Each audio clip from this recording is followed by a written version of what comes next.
Thank you so much for coming. The BBC's The Last Kingdom is a rollicking historical drama based on novels by Bernard Cornwell, which follows one young man, Uhtred, as he is torn between a war between the Saxons and the Danes at the birth of what would become England. Now let's meet some of the stars of the show. You please welcome Rune Temte,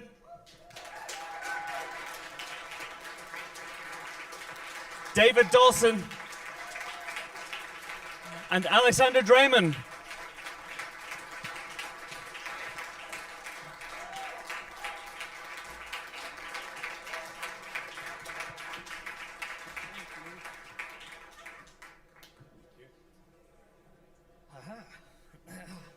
Welcome, gents.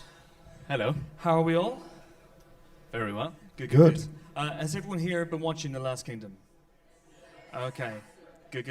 Good to know. Because we're on episode 3 in this country, episode 5 in the States, it could be a little bit confusing at times just to keep track of where we are. But just in case anyone hasn't seen it, and for anyone who's listening to the podcast who hasn't seen the show, can you talk about your characters, who you play? Let's start with you, Alexander. Right, I play Uhtred of Bourbon, sometimes known as Uhtred Ragnarsson, who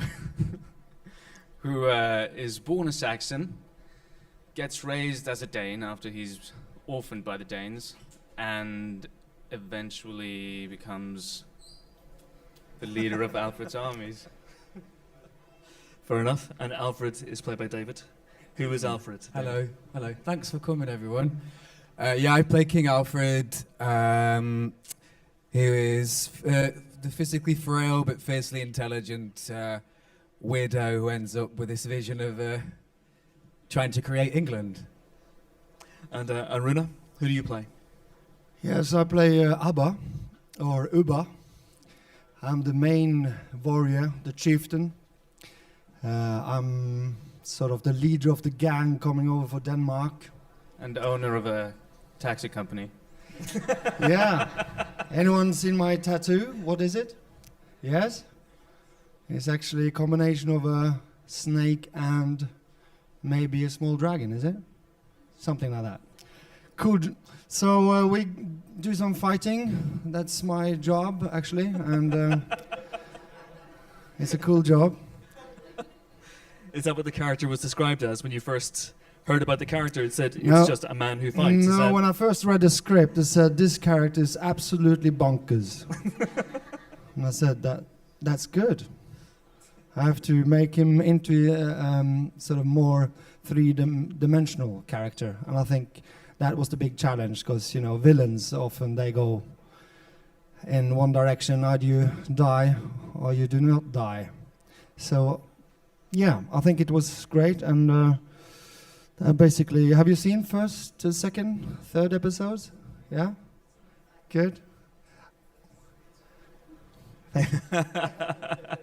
So Abba is bonkers, but is also a real figure. He actually existed, as did Alfred the Great, obviously. Did you do a lot of research into your characters before you took this on? Let's start with you, Rune, and David. I'm not sure if... I mean, you have characters in this time from this history that's called Ubba, but I'm not quite sure if he had that sort of position that he has in The Last Kingdom, and we can discuss this afterwards. But there was a Viking called Ubba for sure, and I trained for about 6 months with real Vikings in Norway. I remember the first fighting session, and I said, okay, let's pretend, and they said, we do not pretend. So that was very good. 6 months with them, fighting a lot with axe, and we didn't have any choreography. So in the end of the 6 months, we were actually fighting. So that was good preparation. Read a lot from Norse mythology. Håvamål, as some of you might know. And of course, not of course, but I'm Norwegian, and it's kind of in my DNA to do the Viking stuff. And David, you play obviously Alfred, who becomes king. Did you work experience kings? Did you go on internship programs with with monarchs? How do you research this role? I thought it was amazing that it's a period of history that we know very little about. We're not really taught about it at school an awful lot, and yet it was this incredible moment when England almost never was, and that this one man had this incredible vision, and it's an amazing moment in history. I researched like the Anglo-Saxon Chronicles, and Brother Asa, who you'll meet soon, wrote an awful lot about Alfred's life. And then the books, I really fell in love with the books and always went back to them to really find those little nuance of details about who Alfred really was, yeah.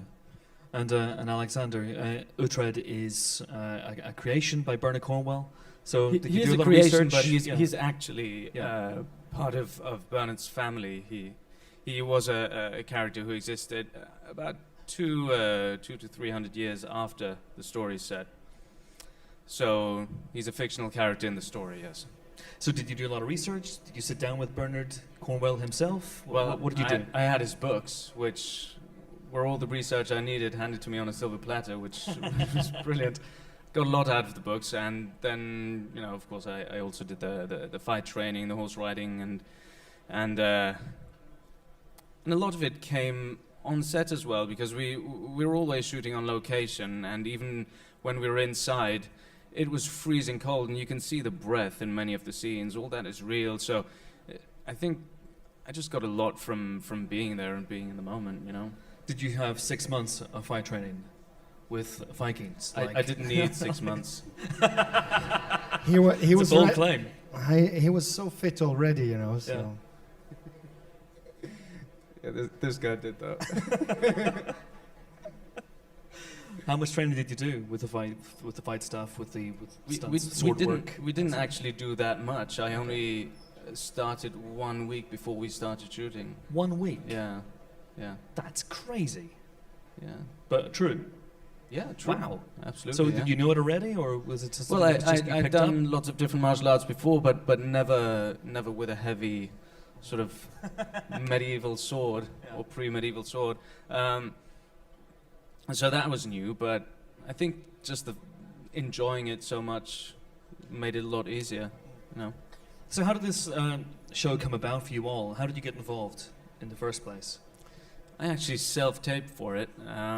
It sounds like a homemade porn, but it's actually when you when you put yourself on tape for a casting director who's in a different country, or when they're too lazy to see people in person.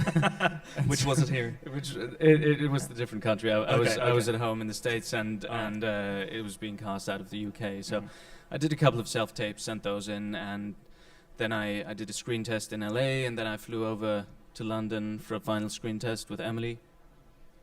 And it took quite a while. I think I started in April, and I finally got an answer in September. Yeah. Nick Murphy, who directed the first 2 episodes and was involved, I think, throughout the whole of the show as well. Oh, heavily. He absolutely set the pace, and he came up with the concept of shooting almost documentary style. So you're very much in the action all the time, and that was mostly, if not all, Nick Murphy's idea, you know. And he's certainly the one who got me involved. He's the one who championed me. Yes, he said that he tweeted actually that he knew the second you walked into the room. I'm very grateful to him. Do you know the second you walk into the room that he knew the second you walked into There the was room? no room. It was just a tape. Just a tape. Okay. And David, how did you get involved? For me, it was one of those.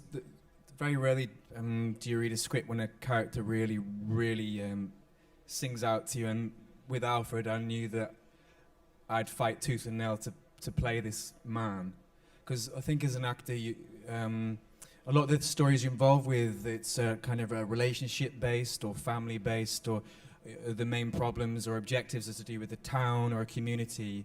And this man, his main objective is to unite a kingdom and create England, and I found that incredible. And so I met Nick and Chrissy about three times. Okay. Yeah. Is that nerve-wracking for an actor as you go through auditions and you have one meeting, Then you have a second meeting. You think, oh, I could get this. And then the third meeting comes around.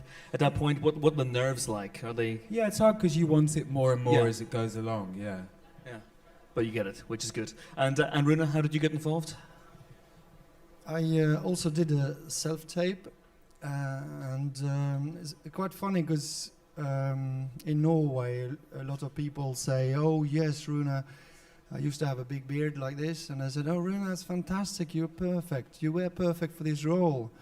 And I say, "Yes, but actually when I did the casting, I didn't have a beard as well at all." That's quite funny. Because Nick, he said the same thing to me actually. He knew it was me the minute he saw me on the tape, and it was good. And then I read the script. I love the script. I think that's one of the reasons I became an actor, is to tell stories. And I think this is a fantastic story to be told. And I think in the way it's being told is just amazing. So it's very well written, and that from there on it was just try to do my best. And I had to wait about, I think, 1.5 months from my first self-tape to the second, because the first was really trying to be a bad guy, and then feedback was, "Oh yes, that's really good, but now we want to see if this character can have some humor." And Rune has no humor. Exactly. So I thought- another 6 months of training on that. Exactly. So I thought, that's going to be hard.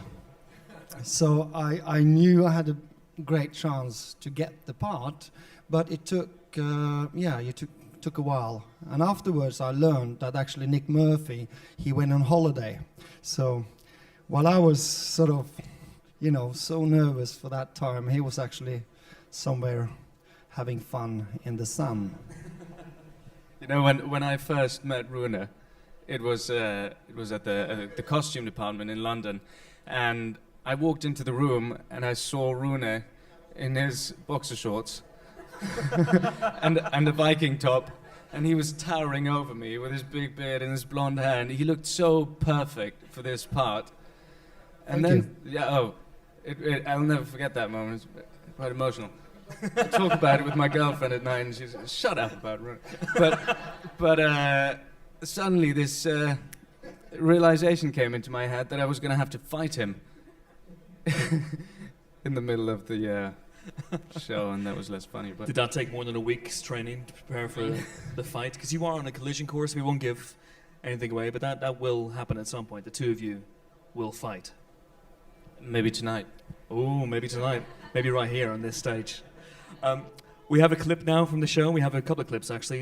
This one is a scene which shows Alfred and Uhtred having a bit of a discussion. Let's take a look.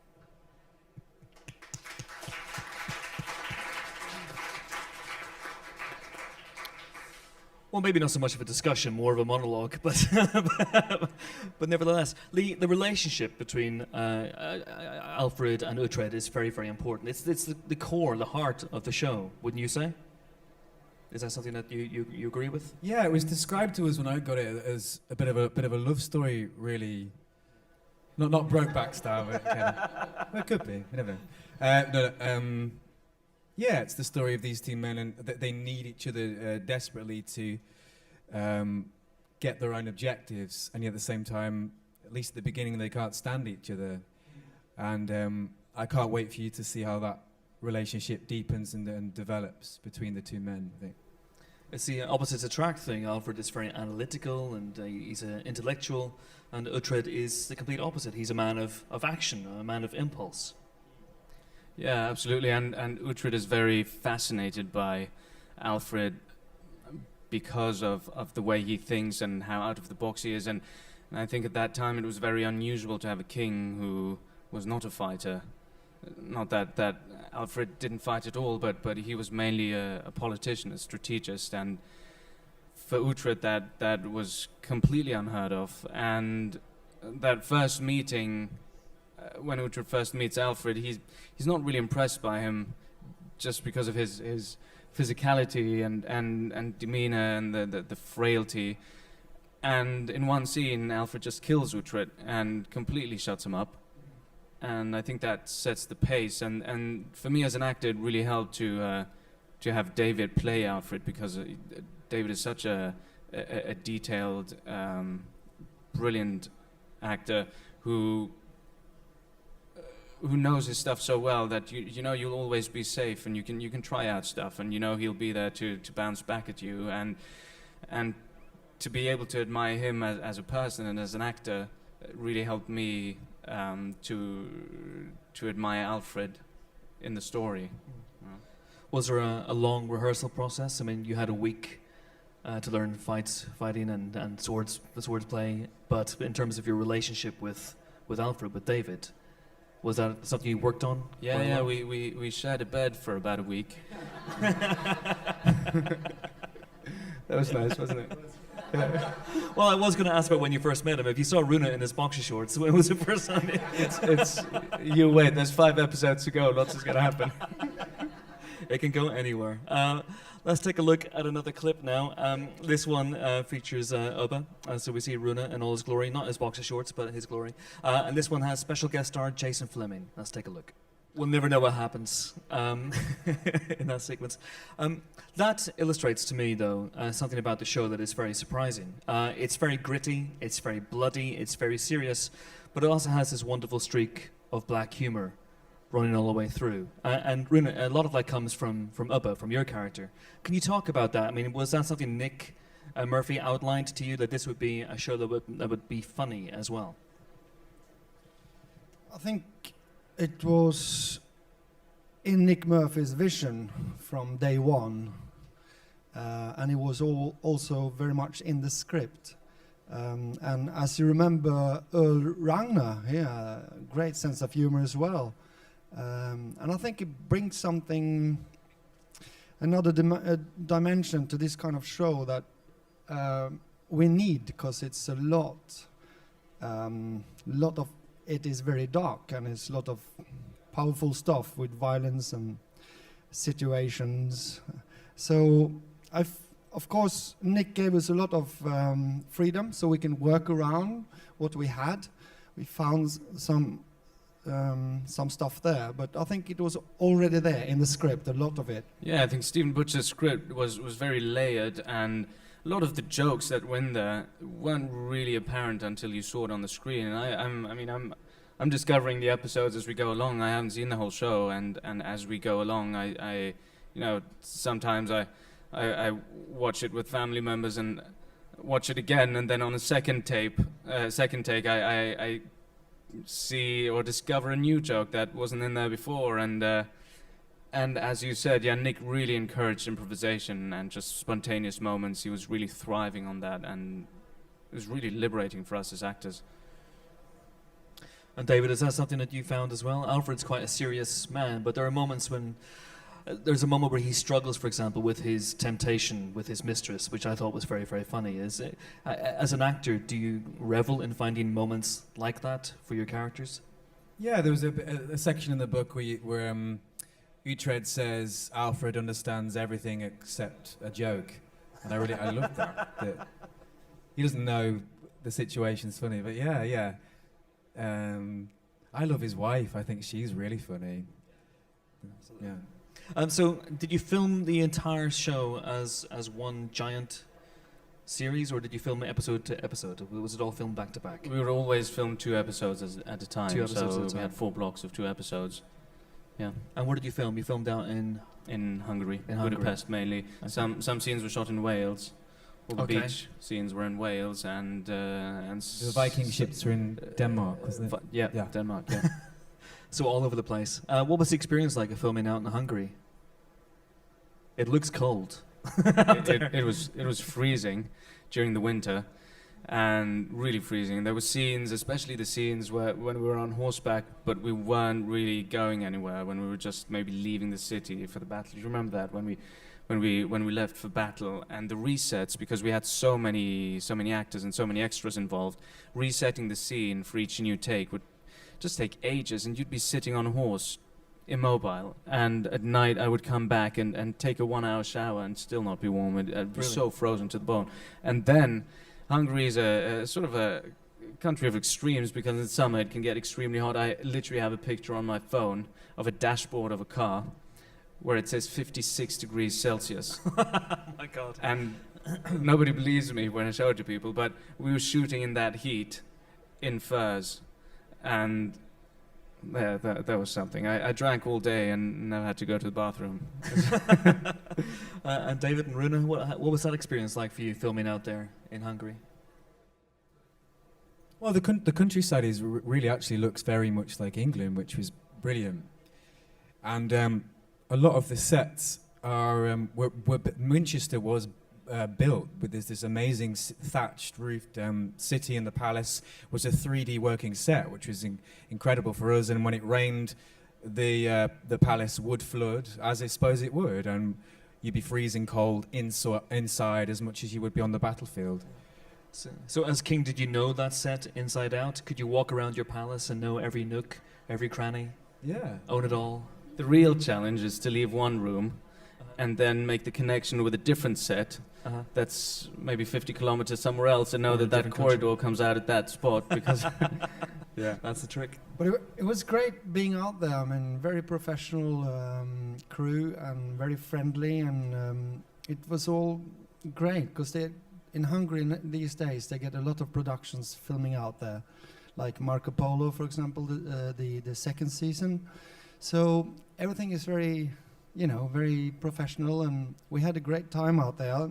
I think something that I really enjoyed that was the connection with my fellow actors. I mean, it was great, and I think actually you can see some of this in the scenes that we had. We had so much fun. I can't say it was fun taking out Jason Fleming, the lovely man and a great actor, but we had this sort of, we want to make this good. We want it to happen, and I think that was sort of, it's quite unique, to actually have that spirit. and we had a really strong connection with the crew. It was a long shoot for 7 months. We worked together day in, day out, and those guys really became a little bit of a family. And I mean, I really miss them, and I think for me they really did the show because they were so hardworking and so positive all the time, whatever happened. And it wasn't always easy, but they always made it great.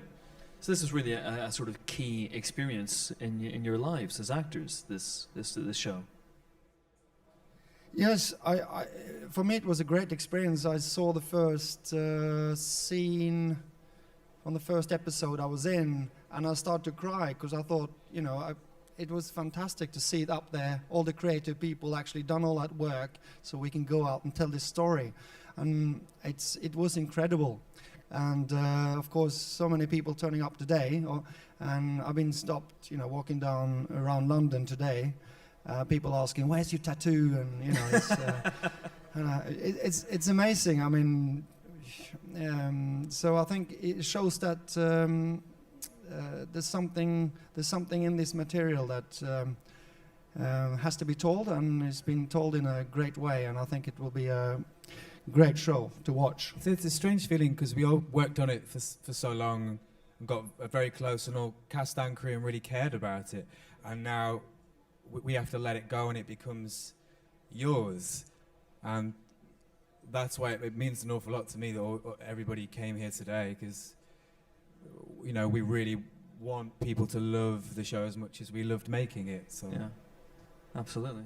Intriguing stuff. Okay, let's take some questions now from the audience. If you have any questions for the guys, then put your hands up and we'll get a roving microphone. I think there's a lady right here in the front row. We'll get a roving microphone to you right now. There we go. Hi, my name's Mary Mackenzie. I've read all the books. I'm on book 9. I was absolutely madly in love with you, Tread. And not anymore now that you've seen the show. Well, you must have had an awful lot of criticism because you're not blonde, are you? Have you? If it makes you feel better, I was blonde when I was about this tall. Yeah, that makes me feel a whole lot better. The other thing I would ask, when will you name the sword? Because so far the sword's not been named, nor your dagger. Will you name that? Well, it's very much in our minds on set anyway. I can't remember on which episode it gets named or if I actually voice it, but We're very aware of it while we're shooting. Everybody says, "Where's Serpent Breath?" I don't, I've shot it a while ago, so I can't tell you right now when Wait, the you name know will it- actually be pronounced. Okay. The other thing was, could you If tell you me? if you remember in the first episode when Uhtred is still a little boy, Uh-huh. when he stabs Ragnar in the leg. He has a tiny dagger. Yes, it's a small dagger, and young Ragnar. Okay. I don't know. Okay. Carry on. He has a small dagger, and young Ragnar refers to it as a wasp's sting, That's and right. that's when the small one gets named. Yeah.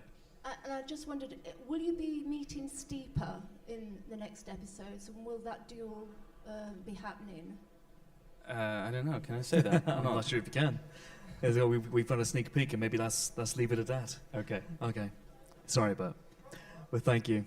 Any other questions? There's lots of questions. Here's the gentleman here in the second row. We'll get the microphone to you, sir. There you go. Hi everyone, I just want to say I really love the show, first of all. Uhtred's regular kind of hissy fits, how much fun have you had playing that? Because he's an immature guy, isn't he? Those were the best moments. What's the end of your question? I didn't hear that. How much have you enjoyed that? Oh, yeah, that's the. I said that before. I think the most fun I've had is the fact that Uhtred can be a real. You said I can say swear words. Yeah, right? of course. Yeah. Yeah, Absolutely. yeah, he's a real arsehole, Uhtred, sometimes, and it gets worse. And those Alfred were the would best agree moments. with that. Yeah, but so are you. I mean, Alfred. Has anyone in public called you arsling to your face? My girlfriend does. Yeah. Very much. Fair enough. Any other questions? Yes, please. I think Uber calls him weasel shit. Weasel and shit. turd. And turd. Yeah. Yeah. Weasel shit and turd. We're all learning something today. Yes, please. It's all very anal for Uhtred, isn't it? I wanted to know, this is a very long, if this were a feature film, you'd be there all day. And I was just thinking, how did you hold the narrative together? Because it's plain that Nick Murphy had it all in his head. Did he Well, then set you're you up? cutting out a little bit. Sorry, I'm can you sorry. just repeat the question? Sorry. Please? Sorry. Thank you. Okay. How did you hold it all in your head? Did Nick Murphy sit you down at the beginning of the day and say, right, we're at episode so-and-so, we've got to develop what happened before? Or how did you do it? Is this a question for me or? For all three, I guess. Yeah. It's a question for everybody.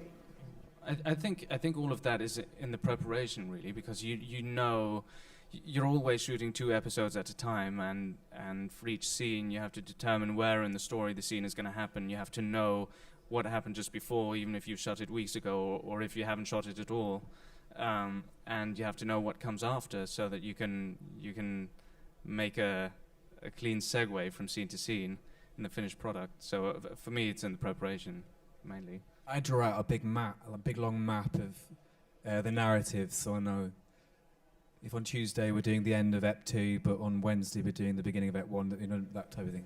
Really? So if you walk into your dressing room, it looks like a madman's cave in a way. It's You've very just got- Alfred, actually. Yeah. Turn it on. Amazing. It's what is you can see also the Nick worked very much together with his DOP Chess Bane. You can see how it's shot. It's very contemporary. So Chess, he could have his camera on his shoulders for 12 minutes. So actually, they will have scenes like the one you saw with the arrows. It will run and run, and doing this for the camera, this is not usual. It's not in the theater we do that all the time, but for the camera, you usually do one scene, then you do the next, this angle. But it would run the whole scene, and it was a long scene, and Jats was going there with the camera. And what was really interesting that he said on the, I think it was the first day, he said, come on, you can do whatever you want, because the camera will be there with you. The camera will see you. And this is extraordinary for an actor to hear that on a film set. Yeah, The it's a camera, real team effort. you know? Then you have Simon, who's the focus puller, and for those of you who don't know, you always need somebody who's going to keep the image in focus. And that's okay if you've rehearsed the scene before and he knows exactly at what point in the scene you're going to arrive at a certain spot. But the way we were shooting, he never knew what was going to happen next. And he always managed to keep us in focus, and that's quite an achievement. And that's just, you know, one little piece of the whole puzzle. There were so many people involved. It's real teamwork, yeah. What was the experience like for you as actors when you go from one director to another? So Nick directs the first 2 episodes and he sets up the tone of the world and he sets up the tone of the series. Then other directors come on, at which point you know your characters perhaps better than the new directors. Well, that's the crazy thing. Everybody stays the same and works out a way of working together and starts knowing each other, and many things happen without even talking about them because you know how you think, or how the other person thinks, and then suddenly the head of the whole operation is the one that gets changed and everybody has to readapt. So it can be quite challenging at the beginning, but also in a good way, because you learn from each new director, and each new director brings something different to the series, so it keeps it fresh. Yeah, what do you think? Yeah, you adapt to a new rhythm, and which is good because you don't, you never get settled or feel safe. You're constantly having to adapt to a new leader's rhythm, how they work, and keeps us on our toes, I think. Rune, how was it? Yeah, I like to work with the different people, obviously, but it's also because with my character, Oba, I got a lot of freedom from Nick Murphy, the first director, and as you could see, he's very expressive, and a lot of scenes I would do something just there and then, you know. And as Alexander sometimes experienced, I would sort of hit him, or I would actually spit in his face. And not all directors like that. And they wanted to say, okay, Rune, we've seen enough of that now. Now you stand over there, the camera is there, and you say your line like that. And yeah, I'm used to doing that, so it's not a big problem for me. But then I sort of had developed my character in a certain way, and I sort of had to try to adopt that. But it worked fine. I worked with 3 different directors, and I think we all found our way of working together. So, yeah. Fantastic. Any other questions from the floor? Yes, please. There's a gentleman here by the table, and then a lady behind him. I'll just say a word as your audience, basically. And I've never been liked Game of Thrones. Too distant from me, too far away. But you, listening to you today, speak right to here, because I'm a Cumbrian, and I come from Northumbria, and I've lived that life that you talk about on the very land where the Danes landed, and that was round Otterburn. And just after the war, I was a lieutenant in the Cumbrian Yeomanry, and our rangers were in Otterburn. The colonel of the regiment owned a large castle just north of Carlisle, where I was born. He fought in that battle that you're describing 2 centuries after the incidents, and he was still the colonel of the regiment which I was a young officer in. And Otterburn was our rangers, and I watched sheep being blown to bits through my binoculars. So when you describe the horror, I'm afraid the guilt in me of what I was doing at that time, which as a very young man did not realize, speaks so deep down that I owe you a great deal. That's the biggest compliment that we can receive, really. Yeah, that's very moving. Thank you so much for that. Thank you, sir. Thank you. Thank you. There's a lady behind. Thank you. And then a lady right at the back. Hello. Just wanted to say the show is great. It's really compelling. And I had a question for Alex. It was about Uhtred.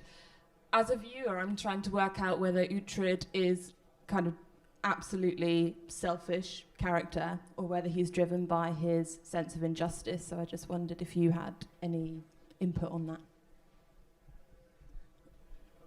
Well, since I mean, one of the reasons why I am in love with the story and with the way that Stephen Butchett adapted it is that there's a real arc to every character, and every character becomes unfolds as we go along, and we learn more about him. And there's definitely more to Uhtred than the selfishness, and that'll become clearer in the next couple of episodes. Actually, 4 onwards. Yeah. Thank you. There was a lady right at the back. Okay, my name is Katrina Hai. I'm actually from South Africa, and we don't have a lot of digital like ADSL in South Africa, so to be able to watch the show here, living here now, is amazing. I just love it. It's one of the benefits of the UK. One of the things which I've recently realized is that there's a lot of digital marketing. I'm in marketing, I work for Vodafone. And I don't find your characters on Twitter, or even some, especially Alexander, your personal profile. How do the producers engage with their audience, such as the people here, to drive the personal characters more into the social media, which is a core platform of growth for any brand, personal character or TV series? Well, the Last Kingdom has a Twitter account, and they are tweeting. I'm not on social media for personal reasons, but yeah, the Last Kingdom is on Twitter, and I think you are, aren't you? Are you not? No. I mean, some of the actors in the show are on Twitter. Emily Cox, for example, is on Twitter. Nick Murphy, the director of the first 2 episodes, is on Twitter. Yeah. Okay. Any other questions? Yes, please. There's a lady right here in the middle. Microphone's on its way. Hi, Alex. First of all, you're just gorgeous. And I was wondering how many of the books you were going to cram into season 1. 2, the first 2 books. Oh, cool. Brilliant. Is that the idea going forward? 2 books per season? I don't know, to be honest. I don't know. I wish we could do 1 season per book, really, because there's so much in it. I mean, only the part of when Uhtred is still a child, I feel there's so much. There's so much more in the books, and you want to put it all in, and especially having Tom Taylor, who plays Uhtred as a kid. He's just such a brilliant actor. You know, he blew us all away. But it's just not possible, you know. And I think maybe going back to the very first question from you, was it Marion? Or, yeah. Sorry. Maori. Okay. Yeah, you know, there's always going to be disappointments. There's been debate about the shape of the shields, for example, that the Saxons didn't have the shields that they have in the series, and the reason why we did it that way is so you could tell the armies apart. You know, you always have to compromise, and it's disappointing for diehard fans. And it's sometimes frustrating for you as an actor when you want to, you know, when you really want to stick to little details that can mean a lot, and you know it's going to mean a lot to people, but it's just not possible. You know, it's a TV show. So maybe something you've seen on page 78, something about Uhtred's character that you're clinging on to, doesn't quite fit the show. Absolutely, and you have to let go of it, because on the other side of that, there's brilliant new stuff in the show that's not in the books either.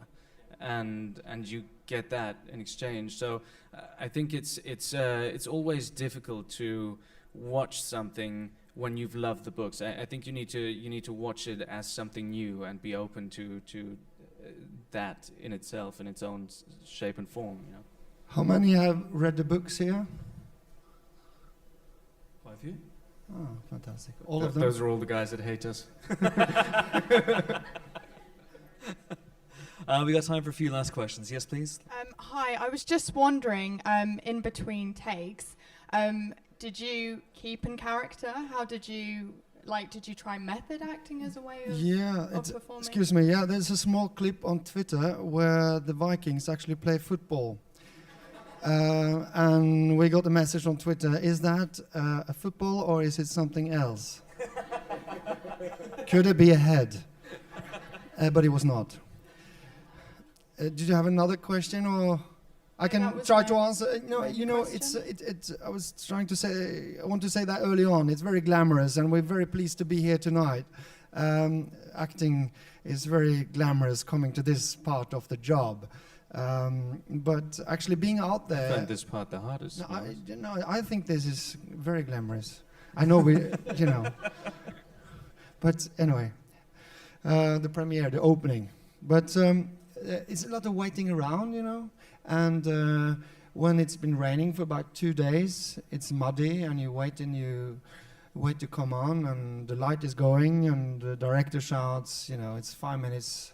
You have to get on your horse. I mean, but you have to be ready, even though we're waiting for 13 hours. So, staying in character, I don't know. I tend to just relax, really. My time is actually with the other person in front of the camera. I don't think so much about the character. When I'm with Uthred, I'm with Alexander. That's my philosophy, and I try to be very much listening into the other person in front of me, instead of focusing on myself and my own motivations. So So actually I wait for the moment, and I try to be ready when it's time to go in front of the camera. And David, do you stay in character in between takes? Are you the king on set? No, it's but with the more emotional stuff that you'll come to later. I suppose it's better to go off by yourself and have some quiet time. But I know we socialised an awful lot together, and that really helped. I think we used to go for a lot of meals together, and that's a good bonding exercise, I suppose. Yeah. And Alfred has a lot of speeches as well. He has a lot of heavy lifting in terms of his dialogue and some of the monologues, as we saw. How do you prepare for those? Oh gosh, don't know. God, but don't know. Do you practice them in the dressing room, or do you practice them in your trailer, or? I've got that new line learner app. That thing I use that. Sit in the bath and put that on. Oh, I didn't know there was a line Glass of learner red app. wine. What? I didn't know there was an app for learning lines. Well, there we go.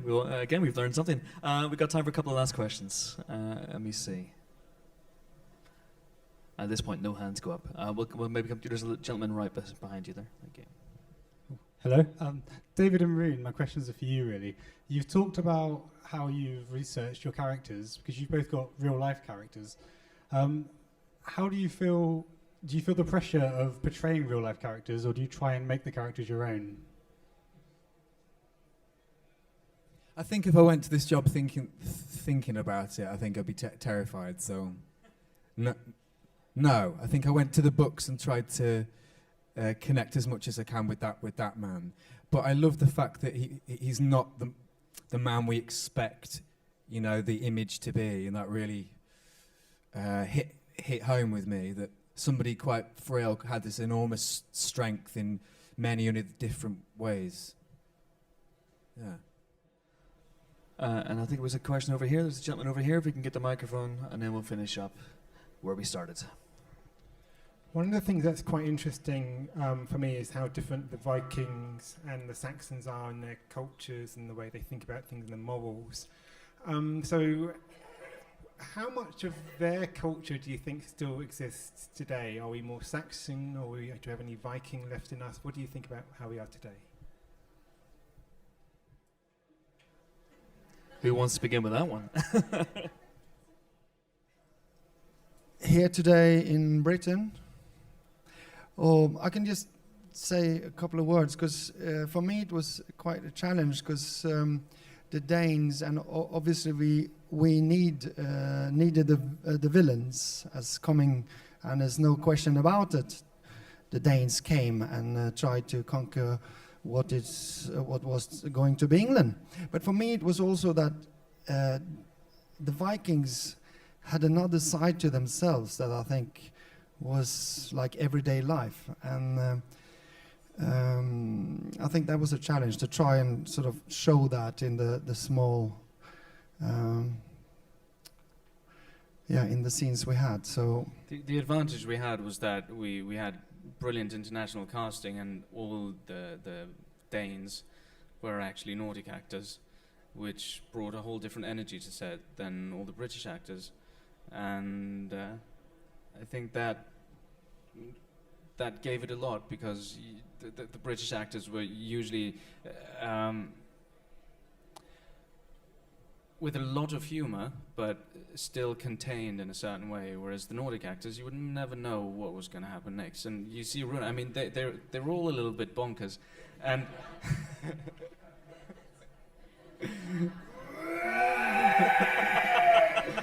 dude.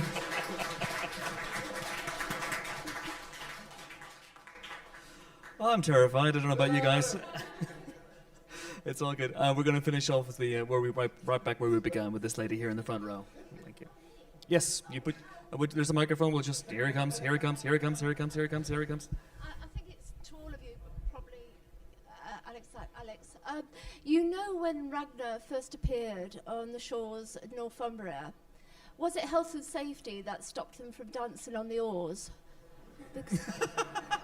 You read the books, didn't you? Yes, I read the books, and you have no idea how many things we were not allowed to do because of health and safety, and how frustrating that was on set.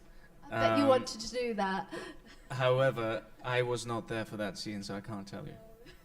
Thank you. But Rune was. You were there for the scene where they land on shore. You weren't allowed to dance on the oars. No, but I did it, sort of when they were not looking. Sorry? Yeah, they used to do that. They did a lot of things, and I don't know if all of it is true, but... And they used to drink ale. I don't know if that was true either. They used to sharpen their teeth. They used to rape. I don't think we had any rapes on set, did we? No. No dancing of oars, no rapes. Mushrooms? No. I think the Vikings were into mushrooms. Yes, we had mushrooms. I think when they went berserk, the berserkers, I think they had mushrooms. I think they were into that. Wow. We can do that. We didn't do method acting. Yeah, health and safety would say no to that. And on that note, that's all the time we have, I'm afraid. Thank you so much for coming. Thanks for your questions. Thank you, of course. Rune Temte, David Dawson, Alexander Dreymon. Thank you so much. Thank you so much for coming.